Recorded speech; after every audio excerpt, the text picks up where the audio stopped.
ஸ்வேதா வந்து என்ன பண்ணுறாங்க, ஃபோன் பண்ணுறாங்க நம்ம வந்து சூர்யாவுக்கு. சூர்யா கிட்ட உடனே பேசணும், உடனே வா அப்படின்னு சொல்கிறாங்க. என்ன இப்போ திடீர்னு கூப்பிட்டா எப்படி வர முடியும், வீட்டில் என்ன சொல்லிட்டு வர்றது அதெல்லாம் தெரியாது, இப்போவே நான் பார்த்தாகணும், உடனே கிளம்பு அப்படின்னோடனே சரி ஓகேன்னு சொல்லிட்டு கிளம்புறாரு. அடுத்து வந்து மகா என்ன பண்ணுறாங்க, மார்க்கெட்டுக்கு காய்கறிலாம் வாங்கிட்டு வரலாம் அப்படின்னு சொல்லிட்டு கிளம்புறாங்க. அப்போ வந்து கரெக்டாக வந்து ஆட்டோவில் வந்துக்கிட்டே இருக்காங்க. இங்கே சூர்யா என்ன பண்ணுறாரு, வண்டியில் வந்துகிட்டே இருக்காரு காரில். அப்போ வந்து ஸ்வேதா வந்து நீங்கள் ஏன் லேட்டாக வந்த அப்படின்னு சொல்லிட்டு கேட்குறாங்க. என்ன இது, நான் குடும்பத்தில் இருக்கேன்ல, பெரிய பிரச்சனை ஆகாதா, லேட்டாக தானே வர முடியும், சீக்கிரம் இப்படி சொன்ன டைமுக்கு வர முடியும், அதெல்லாம் கிடையாது, நான் சொன்ன டைமுக்கு நீ வரணும், இப்படி பண்ணிட்டல, எனக்கு தெரியாது, அதுக்கு உனக்கு வந்து தண்டனை இருக்குது அப்படி சொல்கிறாங்க. என்ன தண்டனை, அதெல்லாம் தெரியாது, எனக்கு சமாதானப்படுத்த நீ ஏதாவது வாங்கி தரணும், என்ன வாங்கி தருது இந்த டைமில் அப்படி சொன்னோன்னா, அதெல்லாம் தெரியாது, வாங்கி தந்தே ஆகணும் அப்படின்னு சொன்னோன்னே பக்கத்தில் வந்து ஒரு ஐஸ்கிரீம் வந்து வந்துட்டுருக்கு, ஐஸ்கிரீம் வந்து எடுத்துகிட்டு வந்துட்டுருக்காங்க. அதை பார்த்துட்டு வந்து சரி ஓகே இப்போவே உன்னை சமாதானப்படுத்தின பார், ஐஸ்கிரீம் வாங்கி தட்டுமா, ஓ இஷ்டம் அப்படின்றாங்க. சரி ஓகே நான் போய் வாங்கிட்டு வரேன் அப்படின்னு சொல்லிட்டு கீழே இறங்குறாரு. ஸ்வேதா வந்து நானும் கீழே இறங்குறேன் அப்படின்னு சொல்லிட்டு அவங்களும் இறங்குறாங்க. ரெண்டு பேருமே வந்து ஐஸ்கிரீம் வந்து வாங்கி சாப்பிட்டுட்டு வந்துட்டுருக்காங்க. அப்போ வந்து என்ன பண்ணுறாங்க, ஸ்வேதா வந்து ஐஸ்கிரீம் ரொம்ப நல்லா இருக்குது அப்படின்னா ஆமாம் அப்படின்னு சொல்லிட்டு இருக்காங்க. இங்கே வந்து என்ன பண்ணுறாங்க, யார் அது, இவர் மாதிரியே இருக்கே அப்படின்னு சொல்லிட்டு நம்ம மகா வந்து வண்டியில் வந்துட்டுருக்காங்க, ஆட்டோவில் பார்த்துடுறாங்க. பார்த்து அதிர்ச்சி அடைகிறாங்க. ஸ்வேதா வந்து இப்படி ஐஸ்கிரீம் எப்படி இருக்குன்னு பாருங்கள் டேஸ்ட்டு அப்படின்னு சொல்லிட்டு சூர்யா கிட்டே ஊட்டுறாரு.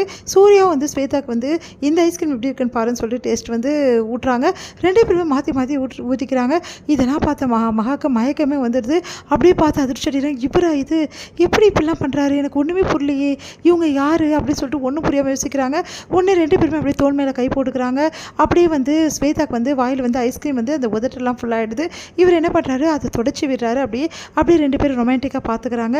இதெல்லாம் பார்க்கும்போது ஒன்றுமே புரியாமல் மகா வந்து யோசிக்கிறாங்க. எப்படி இப்படி சூர்யா இப்படி இருக்க முடியும், இப்படிலாம் இருக்கிறா கூட ஆள் இல்லையே, என்னாச்சுன்னு ஒன்றுமே புரியலையே, ஃப்ரெண்டாக இருக்குமா, ஃப்ரெண்டாக தான் இப்படி நெருக்கமாக இருப்பாங்களா அப்படின்னு சொல்லிட்டு யோசிக்கிறாங்க. சரி அவருக்கு கால் பண்ணி பார்ப்போம் அப்படின்னு சொல்லிட்டு கால் பண்ணுறாங்க. கால் பண்ணோன்னே சூர்யா என்ன பண்ணுறாரு, ஃபோன் எடுத்து இவளா அப்படின்னு சொல்லிட்டு ஃபோன் எடுக்கிறாரு. என்ன எதுக்கு ஃபோன் பண்ண அப்படின்னு சொல்லிட்டு கேட்குறாரு. இல்லைங்க ஒன்றும் இல்லை, எங்கே இருக்கீங்க அப்படின்னு சொல்லிட்டு கேட்குறாங்க.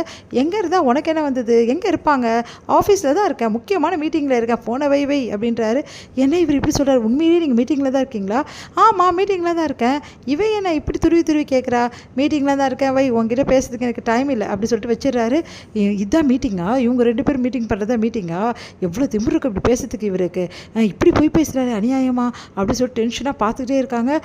மனசு கஷ்டத்தோடு சரி ஓகேப்பா நீ போப்பா அப்படின்னு சொல்லிட்டு ஆட்டோக்காரர் வந்து போக சொல்கிறாங்க. அவரும் போகிறார். பார்த்துக்கிட்டே அப்படியே மனசு தாங்க முடியாமல் போயிட்டே இருக்காங்க ஆட்டோவில்.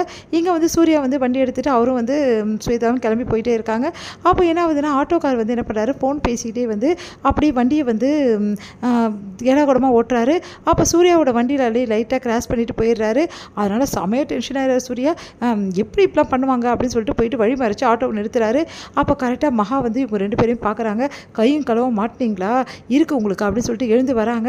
அப்புறம் யோசிக்கிறாங்க, வேணாம் ஒரு வேளை வந்து நம்ம அவர் இப்படி இருந்தோன்னே நம்ம வந்து இப்போ பொய் சொல்லிட்டார்ல நம்மக்கிட்ட, அப்போ வந்து அவர் கில்ட்டியாக ஃபீல் பண்ணக்கூடாதுல்ல, அதனால் வேணாம் போனால் போது விட்டுடலாம், அவர் என்ன சொல்கிறாருன்னு பார்ப்போம், அப்புறம் கேட்டு பார்ப்போம், அவரே சொல்லுவார் கண்டிப்பாக அப்படின்னு சொல்லிட்டு அப்படியே மறைஞ்சிக்கிறாங்க மகா.